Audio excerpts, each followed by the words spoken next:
ತುಳು ಚಿತ್ರರಂಗ ಇದೀಗ ಬದಲಾಗ್ತಿದೆ.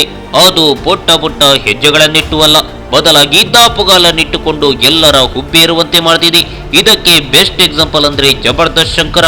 ಅಂದಹಾಗೆ ಶಂಕರ ಟೀಮ್ ಕೇವಲ ಸಿನಿಮಾವನ್ನು ಮಾತ್ರ ಪ್ರಮೋಟ್ ಮಾಡ್ತಿಲ್ಲ, ಬದಲಾಗಿ ಸಿನಿಮಾದ ಜೊತೆಗೆ ತುಳು ಚಿತ್ರವನ್ನು, ತುಳುನಾಡಿನ ಕಂಪನ್ನು ಎಲ್ಲೆಡೆ ಪಸರಿಸ್ತಾ ಇದೆ.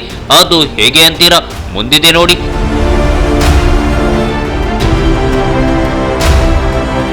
ಕಾಪಿಕಾಡ್ ಅವರ ಸಿನಿಮಾ ಅಂದ್ರೆ ಅದರ ಗತ್ತೆ ಬೇರೆ, ಏಕೆಂದ್ರೆ ಕಾಪಿಕಾಡ್ ಅವರ ತಾಕತ್ತೆ ಆಗಿದೆ.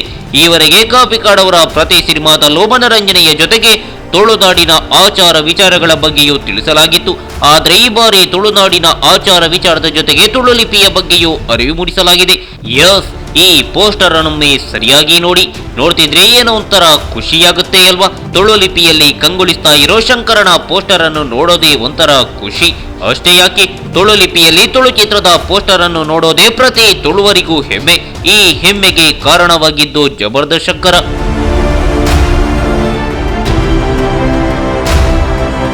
ಮನರಂಜನೆಯ ಜೊತೆಗೆ ನಾಡು ನುಡಿ ಭಾಷೆಯ ಬಗ್ಗೆ ತಿಳಿಸಬೇಕಂದ್ರೆ ಸಿನಿಮಾಗಿಂತ ಪ್ರಬಲ ಮಾಧ್ಯಮ ಮತ್ತೊಂದಿಲ್ಲ. ಹೀಗಾಗಿ ಕಾಪಿಕಾಡ್ ಅವರ ಪ್ರತಿ ಸಿನಿಮಾದಲ್ಲೂ ಭಾಷಾಭಿಮಾನ ಎದ್ದು ಕಾಣೋದು.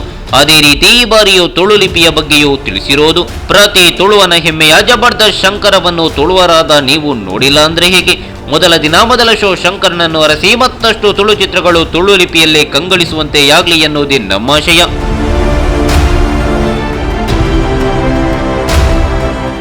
ಈ ಮಾಹಿತಿ ನಿಮಗೆ ಇಷ್ಟ ಆದರೆ ಕೋಸ್ಟಲ್ ಕನ್ನಡ ಪೇಜ್ಗೆ ವಿಸಿಟ್ ಮಾಡಿ, ಸಬ್ಸ್ಕ್ರೈಬ್ ಬಟನ್ಗೆ ಕ್ಲಿಕ್ ಮಾಡಿ.